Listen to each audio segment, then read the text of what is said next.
오늘 은혜 받으실 하나님의 말씀 마가복음 4장 1절에서부터 9절에 있는 말씀을 가지고 결실의 원리라는 제목으로 하나님이 저와 여러분에게 주시는 은혜 받기를 원합니다.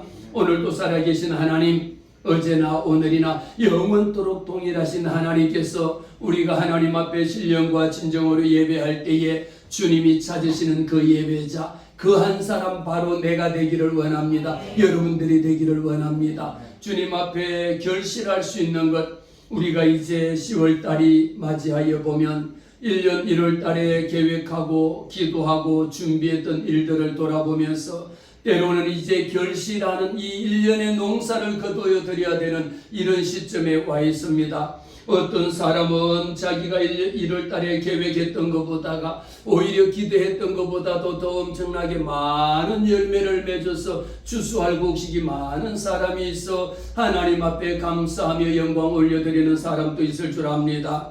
그러나 어떤 이는 밤이 새도록 그물을 내렸지만 그물에 잡은 고기는 한 마리도 없습니다.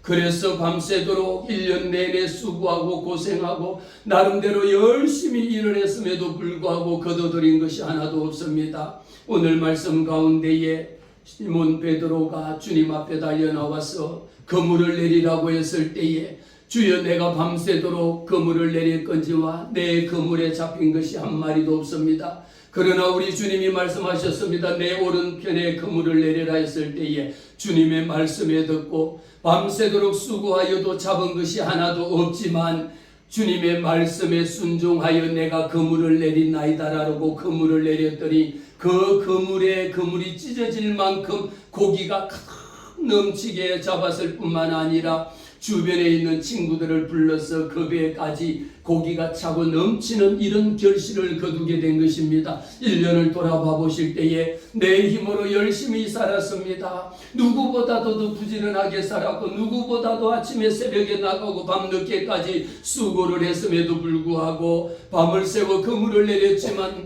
거둬들인 것이 아무것도 없을 때에 때로는 우리들의 마음속에 얼마나 허탈합니까? 하나님, 내가 1년을 고생했지만 내가 잡은 것이 없습니다. 이를 어찌하겠습니까? 라고 하면서 때로는 어떻게 옆에 있는 사람은 그렇게 열심히 하지도 않은 것 같은데 그렇게 많은 고기를 거둔 모습을 보면 때로는 스스로가 실망스러울 때도 있고 때로는 좌절하기도 하고 때로는 나는 왜 이렇게 안 되는 거야 라며 주님 앞에 하소연을 하기도 합니다. 이것은 무슨 차이일까요? 넘치는 결실을 얻고도 어떤 사람은 감사할 줄 모르는 사람이 있는 반면에 비록 잡은 고기가 없다 할지라도 비록 거둬들인 것이 몇 마리 안 된다 할지라도 여호와 하나님, 이것이라도 거둘 수 있도록 하나님 인도하셨고요. 돌아보니 내가 몸 건강하고 병원에 다니지 아니하고 우리 자녀들을 건강하게 하나님이 키워주셔서 우리 가정이 든든하게 써나갈 수 있도록 하나님이 이 은총 베풀어 주신 것만으로도 감사합니다 라면서 오직 여호와 하나님 앞에 감사로 제사를 드리는 자들도 있는 줄 압니다. 오늘 우리에게 질문을 해야 되는 것은 여호와 하나님께서 그 아들 독생자 예수 그리스도를 통하여 이 땅에 보내주셨고 예수님의 말씀이 우리 마음속에 오늘 본문의 말씀을 보니까 씨 뿌리는 자의 비유인데 주님이 그의 제자들과 함께 많은 곳으로 다니시면서 내가 하는 말이 어려운 말인지 때로는 주님이 말씀하시면서 그 말을 좀 더 쉽게 하기 위해서 더 잘 알아듣도록 하기 위해서요 말씀 가운데에 비유로 말씀하시고 또 비유로 하니까 이들이 알아들지 못할까봐 이 비유는 무슨 뜻이니라 그러면서 또 해석해주는 이런 모습들을 우리는 말씀 가운데 보게 됩니다. 예수님께서 다시 4장 1절 말씀에 예수께서 다시 바닷가에 가르치시니 큰 무리가 모여들었습니다. 주님이 바다에 떠있는 배에 올라앉으시고 무리들에게 온 무리들은 육지에 있으니까 주님은 오늘 또 어디에서 일하시느냐? 그들 가운데서 일하시는 우리 주님의 모습을 보게 됩니다. 그러면서 주님은 이때 바닷가에서 이 씨 뿌리는 비유를 무엇으로 비교하고 있느냐? 농부를 비유하면서 농부의 손에 들린 한 줌의 씨앗이 있습니다. 이것이 어떻게 자라고 이 씨앗이 어떻게 열매를 맺고 이 씨앗이 어떻게 우리가 추수해 드리느냐라고 하는 것을 말씀하시면서 우리에게는 말합니다. 3절 말씀해 보니까 들으라 씨를 뿌리는 자가 뿌리러 나갈세. 이 말씀 우리는 하나님 앞에 결실할 수 있는 비결은 어디 있느냐면요, 여러분, 성공하는 사람들은요 성공의 비결이 있습니다. 행복한 사람들에게 보면요 그 사람은 행복할 수밖에 없는 비결이 있고요, 실패하는 사람들을 보면은 그렇게 하니까 안 되는구나 하고 하는 실패할 수밖에 없는 일이 있습니다. 그러나 우리 믿음의 사람들은 주님이 내 마음에 들어와 계시면 나와 함께 하실 때에 예수만이 나의 힘이요, 예수만이 나의 소망이요, 예수만이 나의 생명이 되어주시고, 우리 주님이 내 사업장의 주인이 되어주시고, 우리 주님이 우리 가정의 가장이 되어주시고, 우리 주님이 우리 교회의 머리가 되어주신다라고 하는 사실을 내 마음속에 믿을 때에 하나님이 결실케 한다라는 말씀입니다. 들으라, 하나님의 말씀에 귀 있는 자는 성령이 교회들에게 하시는 말씀을 들을지어다. 오늘도 우리는 요한계시록을 통하여 지난주에도 말씀을 드렸지 않습니까?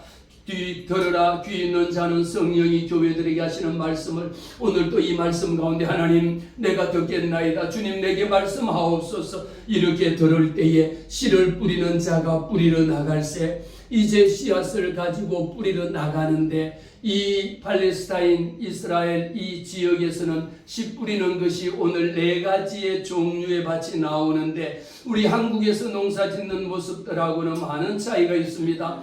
우리는 농사 지을 때 씨 뿌리는 것을 어떻게 합니까? 먼저 이렇게 보면 밭을 파고 이랑 골을 파고 만들어 둔 후에 거기다 씨앗을 축축축축 씨앗을 뿌리고 그 위 흙을 이렇게 살살살살 흙을 덮잖아요. 그러면 그 속에서 씨앗이 나오는 반면에 이 팔레스타인 이 중동 지방에서 씨 뿌리는 것은요, 씨앗을 가지고 그냥 밭이 아니라 온 천지에 씨앗을 뿌려둔 후에 그 위에다가 흙을 덮다 보니까 어떻습니까? 어떤 씨앗은 오늘 4절에 보면 길가에 떨어지기도 하고, 씨앗이 먼저 길가에 떨어지기도 하고, 두 번째는 어디에 떨어집니까? 돌밭에 떨어지기도 하고, 세 번째는 가시떨기 나무에 떨어지기도 하고, 네 번째는 좋은 땅에 떨어지기도 하거든요. 그 후에 다니면서 거기다가 흙을 덮다 보니까 첫 번째 나오는 뿌릴새 길가에 떨어짐에 새들이 와서 먹어버립니다.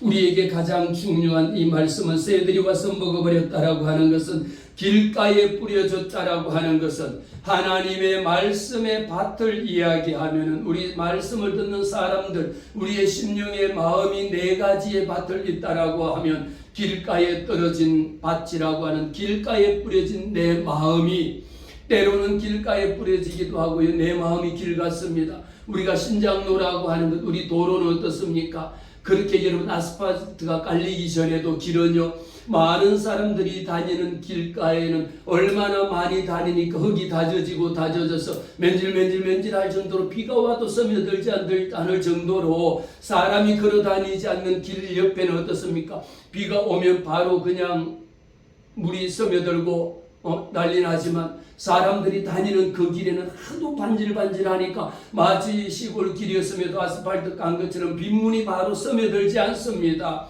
이처럼 사람들이 하나님의 말씀을 듣기는 듣지만 그곳에 뿌려진 씨앗이라고 하는 것은 사단이 와서 그 마음에 뿌려진 말씀을 곧 빼앗아 가버립니다. 그래서 주님이 이 비유로 4가지의 땅을 이야기하면서요, 내가 4가지의 비유로 설명을 할지라도 이것을 이 백성들이 알아듣지 못할까봐 요 비유로 하신 말씀을 그대로 15절에 가면 말씀합니다. 4절에 보면 뿌릴 새들은 길가에 떨어지며 새들이 와서 먹어버렸거든요.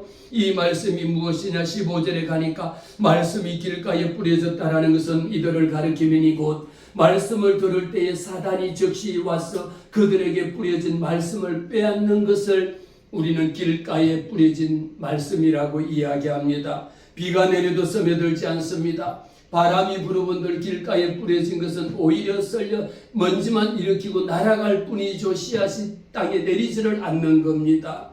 겉은 단단합니다. 평평합니다. 그러나 그 속에는 어떤 씨앗도 뿌리를 내릴 수 없는 곳이 길가밭이라는 겁니다. 어쩌면 우리의 심령이 어떻습니까? 저와 여러분이 하나님의 말씀을 들으면서 하나님의 말씀 가운데 산다라고 하지만 내 마음이 닳고 닳아서 수많은 말씀을 듣고 듣다 보니까 오늘 그거 4가지 길가밭 돌밭, 가시밭, 좋은 밭 나 다 아는데 그럼 이미 끝난 거야. 이러고 마음을 닫아버린다라면 길가에 뿌려진 것, 그건 너무 많이 들었지 않습니까? 여러분 이 말씀 처음 듣습니까? 혹시 이 말씀 처음 듣는 분 누가 계신가요? 수도 없이 들었을 겁니다. 그러면서 이 말씀을 듣는 순간에 이 말씀 이미 들었는데 나는 알고 있는데 하면서 그 순간 마음의 문을 닫아버리면 마음이 닳고 닳아서 말씀을 듣고 듣다 보니까 내 마음속에 뿌리를 내리지 못하고 있는 심령하고 똑같다라는 겁니다. 똑같은 말씀을 10번 하고 100번인다 할지라도 이 말씀을 들을 때마다 하나님이 내 마음속에 스며들어야 하는데 왜 결실을 못 맺습니까? 하나님의 말씀을 들음에도 불구하고 어떤 사람은 똑같은 말씀을 어제도 듣고 오늘도 듣는다 할지라도 들을 때마다 하나님의 생명의 말씀이 내게 은혜로 와닿는 사람이 있는 반면 어제도 목사님 하셨잖아요. 오늘도 하셨잖아요. 내일도 할 거예요. 이러는 순간에 이미 이것은 우리의 심정이 내 마음속에 닳고 다른 거예요. 들으려고 하지 않고 귀를 닫아버리는 마음과도 똑같습니다. 하나님 앞에 드려지는 습관적인 예배 태도를 이야기합니다. 오늘 피곤하니까 그냥 앉아있다가 듣고 가야지, 너무 힘드니까 그냥 앉아와 있다 예배만 왔다 가야지라고 생각하고 있습니다. 말씀이 귓전을 스치고 빠져나가 버리는 겁니다. 예배자의 태도를 이야기하고 있는 것이죠. 냉소적인 태도를 이야기합니다. 우리는 하나님의 말씀에 따라 살아야 됩니다라고 강단에서 선포하면 이 말씀을 듣는 즉시 어떡합니까? 속으로 이야기하는 목사님 나도 그렇게 살고 싶은데요. 그렇게 안 되니까 못하는 거죠. 내가 그걸 몰라서 안 해요. 이러고 자기 마음속에 말씀을 받아들이면서 냉소적인 태도로 이야기합니다. 그것을 몰라서 그럽니까? 다 알고 있다라는 이야기입니다. 하나님의 말씀을 받을 때에 우리는 어떤 자세로 받아야 되느냐? 오늘도 성령이 교회들에게 하시는 말씀을 들을지어다 이 말씀은 곧 살리는 하나님의 말씀입니다. 비록 목사님이 말씀을 전한다 할지라도 여호와 하나님, 하나님의 성령이 역사하여 주시사 이 말씀을 통하여 내게 깨닫는 은혜가 있게 하옵소서. 이런 마음에 주님 말씀하옵소서. 내가 듣겠나이다. 이런 심정으로 들을 때에 우리는 하나님의 말씀이 은혜가 되는 줄로 압니다. 길가에 떨어진 씨앗은 제 아무리 여러분들이 아스팔트 신장로 위에다가 씨앗을 뿌려보고 별거를 뿌려보세요. 비가 와도 그냥 빗물에 쓸려 내려가는 것밖에 없습니다. 교회 그렇게 오래 다녔는데도 불구하고 목사님 왜 결실이 없습니까? 내가 나름대로 그래도 신앙생활 한다라고 하는데 왜 결실이 없습니까? 라고 한다면 오늘 우리는 이 네 가지의 마음의 심령의 밭을 통해서 내 마음이 때로는 하나님의 말씀을 듣되 그냥 한 귀로 듣고 한 귀로 흘려버리지 않았는가? 세상의 이야기는 무슨 정보가 있다라면 적어가면서 듣고 외우면서 듣고 전화 확인해가지고 그거 진짜요 진짜요 물으면서도 불구하고 하나님의 말씀은 그렇게 듣지 않는다라는 겁니다. 때로는 우리의 마음속에 상처 입은 사람들은요 교회에 대해서 굉장히 부정적인 이미지를 가지고 있고 목사님의 말씀에 대해서 귀를 열고 듣지 않을 뿐만 아니라 교회조차 나오려고 하지 않습니다. 상처로 인하여 폐쇄적인 생각, 귀는 열려 있으나 마음이 닫혀 있다라는 거죠. 교회 와서 앉아 있기는 하지만 귀는 닫고 있다라는 겁니다. 몸은 와 있는데 내 마음이 열어지지 않아. 왜 하나님 앞에 찬송하며 회개합니까? 하나님 내 심령을 열어주세요. 내 마음이 애통하는 자에게 하나님이 복을 주시는 거예요. 애통하는 자에게 천국을 볼 것이라고 주님이 말씀하셨습니다. 길가에 뿌려진 것은요 오늘 15절 말씀처럼 말씀을 들을 때에 사단이 와서 즉시 그것을 가져가 버리는 겁니다. 우리의 마음속에 너희는 히브리서 3장 8절 말씀에 너희는 마음을 강팍하게 하지 말라. 여러분 예배 나와서 우리의 마음을 강팍하게 할 것 하나도 없고 무슨 말씀을 하시든 주님 말씀하시는 대로 내가 하겠나이다. 하나님의 말씀에 순종하는 이런 심정을 가져야 합니다. 보라 내가 문 밖에 서서 두드리노니 누구든지 내 음성을 듣고 문을 열면 내가 그에게로 들어가 그는 나와 더불어 먹고 마시리라. 보라 들으라 보라. 우리 주님이 하시는 말씀은요 바라는 겁니다. 하나님의 말씀을 보라는 것이요 하나님의 말씀에 귀 기울여 들으라는 것입니다. 우리의 심정이 어떻습니까? 묵은 땅을 갈아엎어야 돼. 여러분 우리 아스팔트 땅에다가 우리 좋은 씨앗을 갖다 심은들 어떻게 열매를 거둘 수가 있겠습니까? 올 한 해 동안 농사를 여러분들이 열심히 지었는데 때로는 죽도록 일하고 고생하고 했음에도 불구하고 밤새도록 하였음에도 불구하고 주여 내가 수고하였건만 잡은 것이 한 마리도 없습니다. 이 허탈한 심정을 주님 앞에 내려놓을 때에 주님 내 마음에 하나님의 말씀으로 받아들이지 아니하고 하나님의 복음의 씨앗은 어제나 오늘이나 내일이나 영원토록 하나님의 복음이 예수 그리스도의 생명이 이 땅에 심겨져야 될진데 이 심겨지는 뿌려지는 씨앗이 내 마음속에 길가밭에 뿌려지지 않았는지 돌아봐 보시기를 바랍니다. 두 번째는 돌밭 같은 마음을 이야기합니다. 5절 말씀과 6절 말씀 함께 봅니다. 더러는 흙이 얕은 돌밭에 떨어짐에 흙이 깊지 아니하므로 곧 싹이 나오나 싹이 나오기는 나와. 그런데 이게 흙이 깊지 않으면 어떻습니까? 나왔다가 햇빛에 싹이 타서 말라 죽어버리잖아요. 이것을 비유로 말씀하시면서 이 16절에 돌밭에 떨어졌다라고 하는 것은 하나님의 말씀을 어떻게 듣느냐라면 16절의 말씀 다 같이 봅니다. 또 이와 같이 돌밭에 뿌려졌다라는 것은 이들을 가리킴이니 곧 말씀을 들을 때에는 즉시 기쁨으로 받으나 그 속에 뿌리가 없어 잠깐 견디다가 말씀으로 인하여 환난이나 박해가 일어나는 때는 곧 넘어지는 자라는 것이. 우리가 돌밭 같은 마음이라고 하는 것은요, 하나님의 말씀을 받을 때에는 길가밭에는 뿌리조차 내리지 못하지만 돌밭에 뿌려진 것은 그래도 밑에 흙이 약간 흙이 있는지라 뿌리를 내리고 싹이 납니다. 그 위에 햇빛이 나니까 뿌리가 깊지 않으니까 물이 없으니까 말라 다 죽어버린다라는 것이죠. 그 말씀은 오늘 16절에 있는 그 말씀처럼 말씀을 들을 때는 너무도 기쁩니다. 오늘도 이 말씀을 들을 때는 아멘 그러고 할렐루야 그러고 이것이 주님 내 말씀입니다라고 받는데 문제는 무엇입니까? 내 속에 뿌리가 없어 견디다가 말라 죽어버리는 겁니다. 교회는 나와서 신앙생활은 열심히 하고 아멘하고 찬송하고 돌아가는데 결국은 뿌리가 깊어야 됩니다. 우리도 뿌리가 깊은 나무가 바람에 아니 흔들릴세. 뿌리가 깊어야지 바람이 불고 태풍이 부고 비가 온다 할지라도 흔들리지 않고 뽑혀 날아가지 않을 것 아닙니까? 그런데 뿌리가 얕다라는 것은요, 하나님의 말씀에 대한 뿌리가 없어 하나님 앞에 신앙생활을 어떻게 하느냐? 감정적인 신앙생활을 합니다. 뿌리가 얕은 돌밭은요, 와서 은혜도 받아 헌신도 하고 봉사도 합니다. 그런데 내 마음속에 내 감정 중심의 신앙생활은요, 내가 기분이 좋을 때는 그냥 별거라도 할 만큼 좋았다가 내가 어느 날 앵그리버드가 돼갖고 갑자기 그냥 이렇게 우리말로 꼭지가 돌기 시작하고 뚜껑이 열릴 때쯤 되면 누가 신앙인인지 언제 권사님이었어요 할 정도로 그냥 갑자기 뚜껑이 열렸다 닫혔다 하는 모습을 보면 마치 돌밭에 뿌려져 있는 씨와도 똑같다라는 거예요. 주워 담을 방법이 없는 거야. 그런데 하나님의 말씀을 읽지 않습니까? 우리가 하나님의 말씀을 왜 읽어야 되냐면 돌밭에 뿌려졌다라는 것은요, 말씀을 들을 때에 그 속에 뿌리가 없다라는 것은 무엇이냐? 하나님의 말씀을 알아야 됩니다. 여러분, 하나님의 말씀은요, 지금 우리가 교회를 5년 다니고 10년 다니고 20년 다녔는데 목사님 아직도 이 성질이 안 죽어요. 성질이 그렇게 쉽게 죽지 않아. 그 성질 죽으려면 같이 죽어야지 죽든지 하지. 그렇지 않고는 오히려 아니 어찌된 일인지 다닐수록 성질이 더 별나져요. 그것은 여러분 무엇입니까? 돌밭에 뿌려진 심령과도 똑같아. 그런데 우리는요, 하나님의 말씀을 읽고 하나님의 말씀 중심에 서잖아요.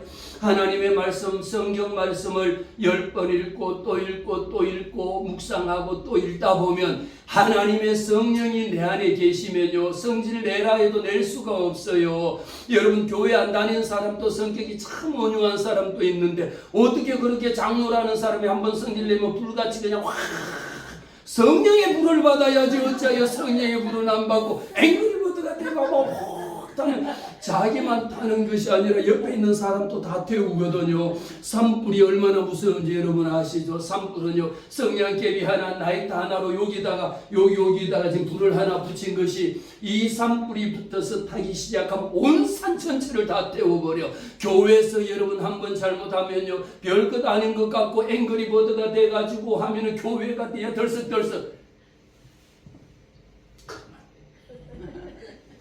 그분은요, 돌밭에 떨어져 있는 씨앗과도 똑같았어. 말씀을 받을 때는 은혜로 받고 자기 기분 팝니다. 좋으면은 그냥 막 간을 빼내서 줄 만큼 헌신하고 봉사 충성하다가 어느 날 자기 기분이 나쁘고 자기 마음에 안 들면 목사님, 네, 제가 헌금한 거 돌려주세요. 세상에 그런 일이 어디 있어서, 아니 이러면 안 되는 거예요. 어디든지 그렇게 하는 것은 하나님 앞에 드려진 것은요, 감정적으로 돌밭 같은 심령에 뿌려지니까 그런 일이 생긴다라는 겁니다. 오늘 말씀 속에 있잖아요. 환난이나 박해가 자기에게 일어나면 그냥 넘어가 버려. 여러분, 예수 오래 믿는 사람들은요, 화내라 해도 화 안 냅니다. 예수 오래 믿은 사람들 가만히 여러분 성경의 고수들 봐보세요. 진짜 하나님 앞에 찾아보면요, 예수 잘 믿는 교회 장로님들요 너무 많이 계세요. 정말 권사님들요 기도 많이 하고요, 기도만 많이 해서는 안 돼. 하나님 앞에 말씀을 많이 읽는 그 자체가 기도거든요. 말씀이 없으면 돌밭에 말씀은 조금 읽다가 말아버리면 돌밭에 뿌리가 내리지를 못하는 겁니다. 세 번째, 우리의 심령을 돌아보니 어떤 밭에 떨어집니까? 이제는 돌밭보다 더한 가시밭에 떨어져. 가시밭에 떨어지고 나니까 어떻습니까? 7절 말씀에 가시가 자라 기운을 막음으로 결실하지 못하. 이거는 가시나무하고 같이 자라다 보니까 결실을 맺으려면 영양분이 있어야 되는데 옆에 있는 것이 영양분을 다 빨아먹도록 만들어 보니까, 저도 우리 텃밭에다 조그마한 텃밭에다가 고추도 심고 뭐 이런 거 심어 보니까요, 고추랑 풀이랑 같이 자라니까 열매가 맺지를 않아. 아니 이게 어떤 게 뭐 이 상추하고 무상추보다 풀이 더 크고 이렇게 되니까, 아니 이거보다 풀을 뜯어 먹어야 될지 상추를 뜯어 먹어야 될지 영양분으로 인해서 뜯어 먹을 수가 없는 겁니다. 우리에게 이 말씀은 세 번째 말씀 보세요. 19절의 말씀, 가시떨기에 떨어졌다라는 것은 하나님의 말씀을 들을 때의 19절, 세상의 염려와 재물의 유혹과 기타 욕심이 들어와 말씀을 막아 결실을 거둔지 못합니다. 아니 그렇게 교회 다니면서 열심히 신앙생활하고 헌신했는데 왜 아니 열매를 맺을만 또 한데, 저도 보면은요 여러 경우들을 보면 아니 그 정도 하셨으면 참 하나님이 많은 열매를 주렁주렁 맺히게, 주렁주렁은 아닐지라도 그래도 주렁 이렇게 몇 개라도 주렁주렁 달려야 될 적인데, 아니 어떻게 이렇게 된 일이지. 그러고 돌아봐 보면요, 그분을 가만히 들여다보면 뭐가 있느냐? 가시떨기에 떨어져 있는 심령이 되면은 옆에 있는 것들이 너무도 속을 썩이고, 옆에 있는 것들로 인하여 너무도 근심하게 만들고, 옆에 있는 것들로 인하여 너무 불안하게 만들고, 내가 어떻게 불안해서 견딜 수 없을 만큼 이런 환경적인 것이 만들어지다 보니까 결론은 뭡니까? 제가 말씀을 드렸잖아요. 우리 집에 상추를 심었더니 이게 풀을 안 뽑으니까 어떤 게 상추인지, 이게 상추를 뜯어 먹어야 될지 풀을 뜯어 먹어야 될지 구분, 똑같이 또 상추처럼 생긴 풀도 있어요. 이거 어떤 거를 뜯어 먹어야 될지 구분이 안 가더라니까. 영양분을 그것이 다 뺏어간 겁니다. 여러분, 가시떨기에 떨어진 씨앗은요 그래도 열심히 뿌리를 내리고 잘 자라거든요. 그런데 옆에 있는 것이 무엇이냐? 세상의 염려가 세 가지가 있는데, 세상의 염려입니다. 세상의 염려로 인하여 그런데 우리 주님은요 빌립보서 6장 말씀을 통하여 아무것도 염려하지 말고 오직 하나님의 평강이 너의 마음의 생각을 지키시도록 하라고 말씀했는데, 정작 하나님 앞에 뿌리는 내리고 말씀도 읽고 많이 하는데도 불구하고 내 옆에 있는 주변의 가지를 가만히 봐보면 주변 정리가 안 된 사람들입니다. 마음에 예수만 있는 것이 아니라 마음에 나를 힘들게 만드는 주변 것들이 보면 너무 복잡합니다. 너무도 산만합니다. 아이들이 학교에 가서 공부 못하는 아이들이 왜 못하는지 여러분들이 아시죠? 공부 잘하는 아이의 특징은 뭡니까? 앉아서 집중을 합니다. 선생님 말씀에 듣습니다. 그러나 공부 못하는 아이들의 특징은 뭐냐? 돌아다닙니다. 집중을 하지 못합니다. 하나님의 말씀을 들었음에도 불구하고 주변이 너무 산만한 겁니다. 이루 말할 수가 없는 거야. 옆에 잘하는 것이, 내가 말씀 읽고 뭐하면 옆에서 노래를 더 크게 불러. 내가 기도하고 주여 그러고 기도하면 옆에서 그냥 그 소리를 또 방해한다고 더 크게 또 그냥 엉뚱한 소리를 틀어놓으니까, 기도가 올라가야 됩니까? 지금 랩이 올라가야 됩니까? 아니면 뭐가 다른 게 이렇게 되니까 가시밭에 떨어진 열매는요 자라다가 환란이 오고 시험이 오고 박해가 오면요 씨앗이 열매를 못 맺는다라는 겁니다. 무엇을 해야 됩니까? 내 주변에 있는 거요. 우리는 세 가지의 유혹이 있다라면은 세상의 염려와 걱정과 근심으로 인하여 이 근심과 걱정과 불안이 내 옆에서 같이 자라는 것을 잘라버리시기를 바랍니다. 옆에서 나를 왜 불안하게 만드는지, 왜 염려하게 만드는지, 근심하게 만드는 것이 있다라면 여러분 뽑아가지고 안 되면 다른 데 옮겨버리세요. 안 그러면 그냥 아예 그냥 다 치워가지고 이거 고추대 한 대만 딱 키우도록 하지. 고추도 심고 뭐도 심으니까 이것도 안 되고 저것도 안 되더라. 집중할 수 있도록 하나만 하나님 앞에 딱 세우시기를 바랍니다. 우리에게는 어떤 가시가 있느냐? 재물에 대한 유혹이 있습니다. 디모데전서 6장에 돈을 사랑함이 일반 악이라. 예수 믿지만 우리의 마음속에는 뭐니 목사님 그래도요 아무리 믿음이 중요하다라고 해도요 뭐니 해도 머니가 제일이라 머니가 제일이라 돈이 있어야 됩니다. 그래야 내가 선교도 하고 헌금도 할 거 아닙니까? 라고 하는데 정작 돈이 제일이면 돈이 신이 되는 겁니다. 우리가 뭐니 해도 돈이 제일이다라고 하는 순간에 돈이 신이 되면 어떻게 되겠습니까? 이런 가시가 내 옆에서 자라고 있으니까 기도는 이만큼 했는데 돈 하다 보니까 이것보다 돈이 더 키가 더 자라니까 가시가 그것이 내 기도의 영양분을 뺏어가버리고 기도를 방해하는 것이 되는 겁니다. 세 번째는 기타 욕심에 대한 겁니다. 인정받고 싶고요. 다른 사람보다 더 잘나고 싶고요. 경쟁에서 이기고 싶은 이런 마을들이 더 있습니다. 요한일서 2장에도 기록하기를 너희는 먼저 그의 나라와 그의 의를 구하라. 내가 구하고 싶은 것보다가 하나님의 나라와 하나님의 의를 먼저 구할 때에 우리는 기도할 때에 40일 기도학교를 통하여 무엇을 말씀을 드렸습니까? 하나님의 나라와 의를 먼저 구하면은 이 모든 것을 너희에게 더하여 주시리라고 주님이 말씀하셨습니다. 하나님, 내가 지금까지 구한 것 중에 돌아보건대 내가 잘못 구한 게 있습니까?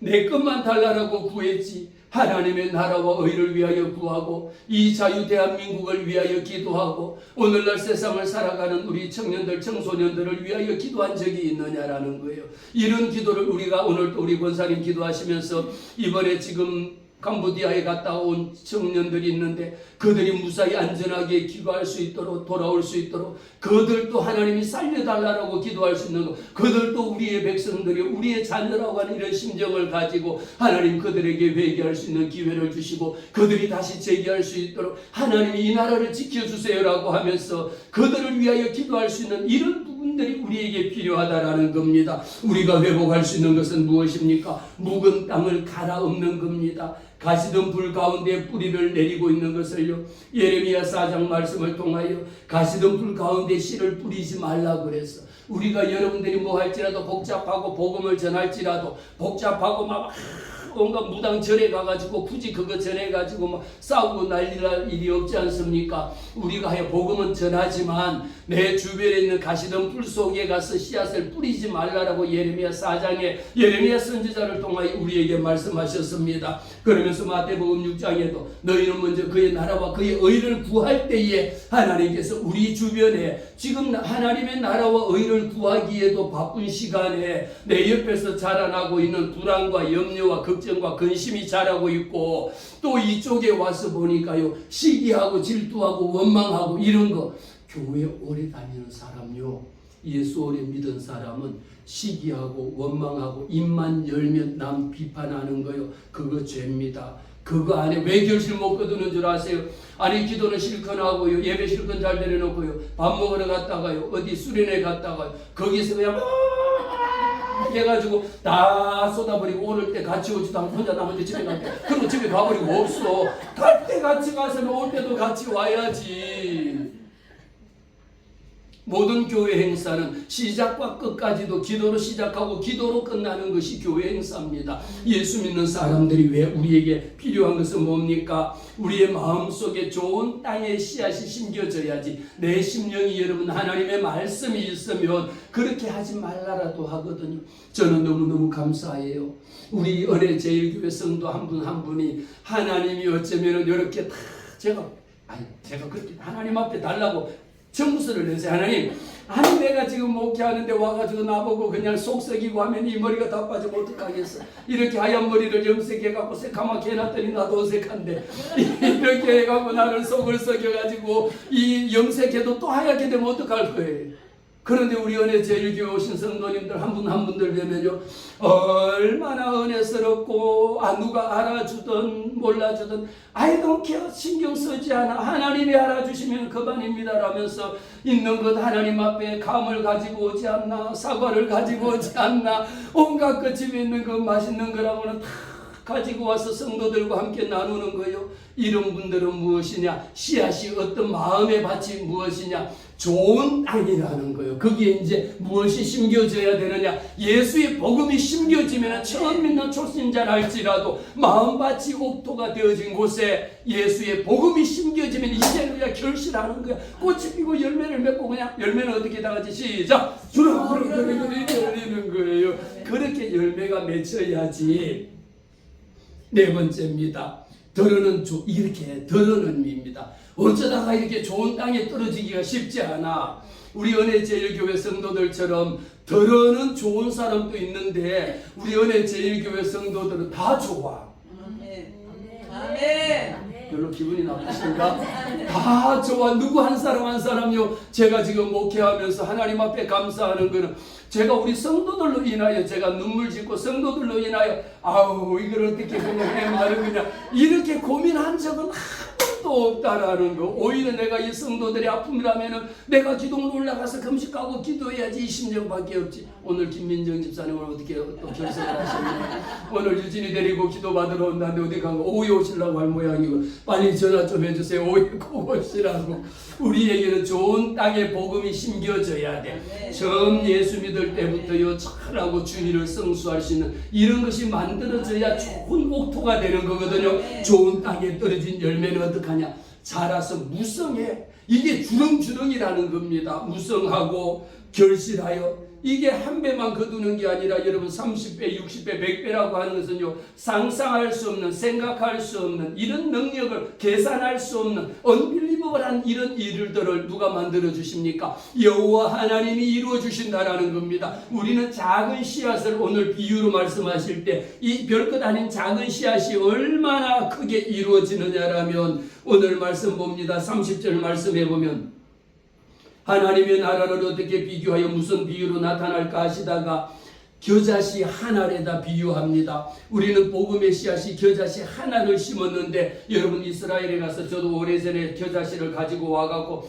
이거 누구에게 하나씩 나눠준다고 선물 이것이 겨자씨입니다라고 해가지고 이거 나눠주려고 이거 하나씩 나누려고 했더니 콧김에 날아가 버리고 없는 거예요. 이렇게 작은 물론 제가 콧김이 세서 그런지 모르겠습니다만 그냥 콧김에도 입김에도 날아가 버리고 없는 것이 겨자씨입니다. 그 작은 겨자씨 하나가 심겨졌어요.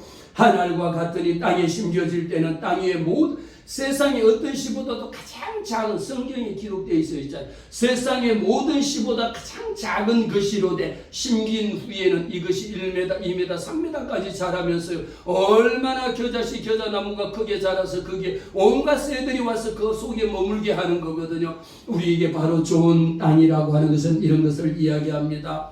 우리에게 필요한 것은요.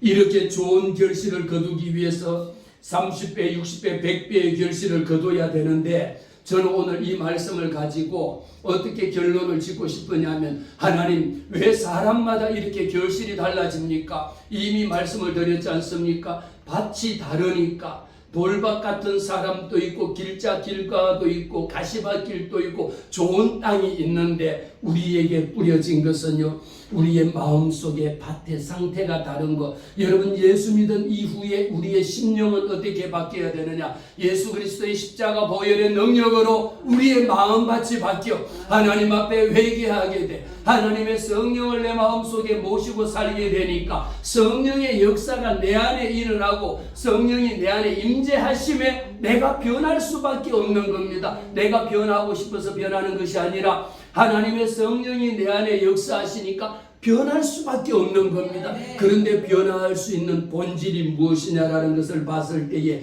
이 본질이라고 하는 것은요, 우리에게 씨앗인데 본질이 변하지 않으면 열매도 변하지 않습니다.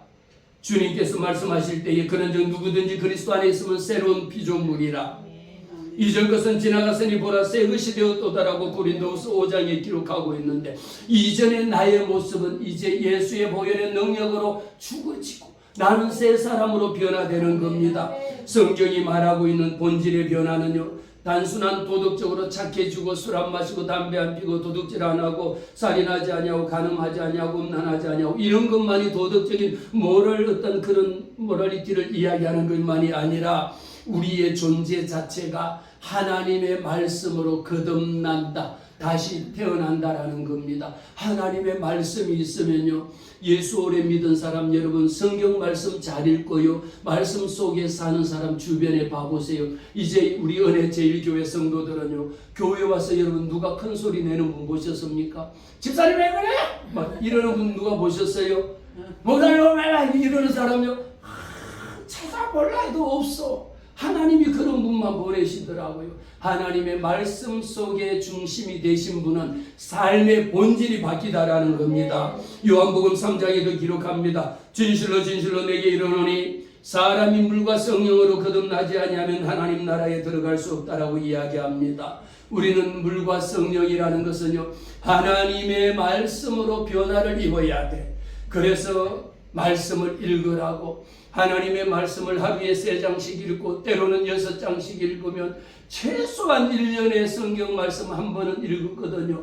2번은 읽거든요. 그러면 여러분들이 지금 10년 예수 권사님 지금 10년 권사 됐으니까 30년 되셨네. 30년 동안 그러면은 1년에 한 번씩만 읽어도 30독은 하셨다. 와, 어마어마한 분들이 우리 교회에 계신 거예요. 하나님 앞에 감사해요. 이렇게 성경 30독을 하면 변하지 말라 해도 변하게 돼 있고 내 삶의 본질이 바뀌어질 수밖에 없습니다. 보세요. 제가 여러분 보실 때 제가 시끌에 그런 게 아니거든요. 굉장히 까칠이 중에 까칠이고 앵글이 중에 앵글이고 세상에 이렇게 까칠까칠한 거는 다 있는데, 여러분 지금 저랑 이렇게 신앙생활하면서 권사님 그러면 돼 안 돼 막 이렇게 제가 한 적이 아마 없으리라고 봐요. 하나님의 말씀 가운데에 하나님이 다듬어 주시고요, 하나님이 변화시켜 주시고요, 내 마음에 있는 돈에 대한 욕심, 명예에 대한 욕심, 세상의 지위에 대한 욕심, 이런 거 좀 많거든요. 여기 써져 있었는데 이게 지워지고 없네. 지금 보니까 많이 있었는데 이런 것들이 하나씩 하나씩 지워지는 것은요, 이전에는 굉장히 앵그리버드였습니다. 아실 거예요. 그랬는데 하나님의 말씀을 읽으면요, 앵그리버드 할 시간이 없어. 그래서 말씀이 살리는 겁니다. 하나님의 말씀이 내 속에 있으면요, 오늘 결실할 수 있는, 우리가 많은 수확을 30배, 60배, 100배를 거둘 수 있는 비결이 어디 있습니까? 하나님의 말씀을 여러분 읽고 말씀 속에 빠져보세요. 하나님이 이 말씀 속에 말씀대로 이루어주세요라고 여호와 하나님 앞에 하나님이 건져내시거든요. 우리의 본질이 무엇입니까? 우리는 죄와 사망의 종에서 하나님의 자녀로 탈바꿈된 겁니다. 저와 여러분은 영원히 죽을 수밖에 없는 이 형벌에서요, 누구로 인하여 구원받을 수 있습니까? 구원받을 그 이름은 오직 예수 그리스도, 오직 예수 이외에는 어떤 것으로도 구원받을 만한 이름이 없는데, 이 주님이 나를 구원해 주셔서 우리를 누구로? 하나님 나라의 시민권으로. 빌립보서 3장에도 그러나 우리의 시민권은 하늘에 있는지라. 우리는 서울특별 시민이지만 나의 본질은, 우리의 시민권은 하늘에 있는지라. 거기로부터 구원하는 자 곧 예수 그리스도를 기다리노니. 저와 여러분은 날마다 기다리는 것이 예수 그리스도만 사모하고 예수 그리스도만 기다리고 있다라는 겁니다. 사도 바울이 고백합니다. 너희는 전에는 어둠이더니 이제는 주 안에서 빛이라. 할렐루야. 네. 보세요. 예수 잘 믿은 사람들 얼굴 한번 볼까요? 여러분 오늘 가져오신 거울을 다 꺼내서 자기 얼굴 한번 보세요. 거울 보니까 내 얼굴이 지금 빛인지 어둠인지 봐보세요. 사도 바울이 에베소 5장을 통하여 너희가 이전에는 어둠이었다가 지금은 빛이라, 어둠의 자녀였다가 지금은 빛의 자녀가 되었으니까요, 예수 잘 믿고 하나님의 은혜 충만하신 분들은 얼굴에 써져 있어. 충만.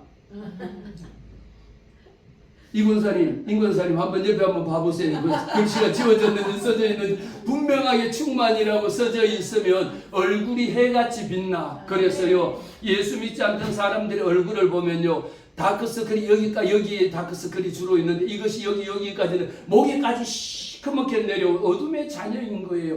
예수 믿고 나면 이 다크서클이 여기서 올라가가지고 해같이 빛나는 것이 내가 해같이 빛나는 것이 아니라 하나님의 말씀이 내 안에 있을진데 난 예수로 인하여 기뻐하리로다. 할렐루야. 예수로 인하여 즐거워하리로다. 예수로 인하여 감사하리로다. 내 삶의 본질이 변하면 모든 것이 변하는 겁니다. 내 삶의 본질이 바뀌지 않으면 안 되는 거예요. 무엇으로 인하여 내 삶이 변합니까? 하나님의 말씀이 나의 본질을 바꾸는데, 우리 교회 다니시는 분들에게 교회는 오래 다녔는데 목사님 저는 아직까지도 옛날의 구습을 버리지 못하고 있습니다라고 이야기한다라면 에베소서 4장에 기록합니다. 너희는 유혹의 욕심을 따라 썩어져가는 옛사람을 벗어버리라. 우리 속에 있는 옛사람은요, 더럽고 추하고 악하고 시기하고 질투하고 원망하고 분노하고 이런 것밖에 내 속에 든 것이 없어.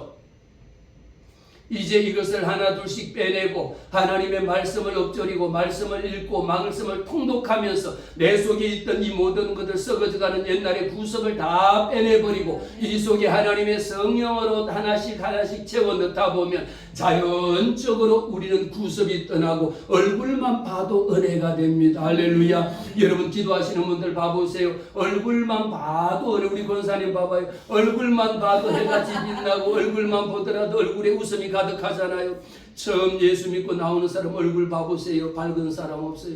온갖 세상 짐을 다 지고 거무튀튀한 정도가 아니고 시커멓게 돼 있다가 사단 원수 마귀의 그림자에 빠져 있다가요, 예수 잘 믿고 여러분 한 주간 내내도 하나님의 말씀을 읽고 찬송하고 기도하는 사람들의 얼굴은 해같이 빛날 수밖에 없다라는 겁니다. 진실로 내게 이르노니 사람이 물과 성령으로 나지 아니하면 하나님의 나라를 들어갈 수 없느니라. 결론입니다. 우리는 예수님의 말씀처럼 마태복음 23장에 기록합니다. 속을 먼저 깨끗하게 하라. 그리하면 그것도 깨끗해지리라. 할렐루야. 우리는 내 속에 있는 것이, 여러분 말하는 사람 또 욕하는 사람 가만히 보고요, 온갖 이상한 말하는 사람 속에 든 것이 그것밖에 없으니까 그것밖에 안 나오는 거야. 속을 먼저 깨끗하게 하고 속을 비우고 그리고 하나님의 말씀으로 채워지면 겉은 자연적으로 깨끗해지는 원리가, 내 본질이 변하면 하나님의 말씀으로 채워지면 사람이 변할 수밖에 없다라는 거예요. 그런데 어찌하여 겉은 너무도 깨끗하고 겉은 너무도 화려하게 하니까 나오는 것이 시기하고 질투하고 원망하고 온갖 욕하고 이런 것만 하지. 마음속에 겉은요 우리가 깨끗하게 안 해도 속이 깨끗하면요 그때 얼굴만 봐도 은혜스럽고 말하는 것만 봐도 집사님의 그 한마디가 나를 살리고 권사님의 그 한 말씀이 힘을 주는 거지. 어떻게 해서 권사라 그러고 장로라 그러면서 말만 하면 그냥 가시가 돋쳐가지고 그냥 어떻게 막 눈에 막 이렇게 불을 켜고 그러면 안 되는 거예요. 그런 분들이 없어서 너무너무 감사해요. 그런 역사가 우리 가운데에, 본질이 변하면 열매도 바뀝니다. 본질이 바뀌면 언어가 달라지고 본질이 바뀌어지면 대인관계가 회복되어져 내 삶의 열매가 자연스럽게 주렁주렁 이런 열리는 역사가 있기를 주의 이름으로 축복합니다. 할렐루야.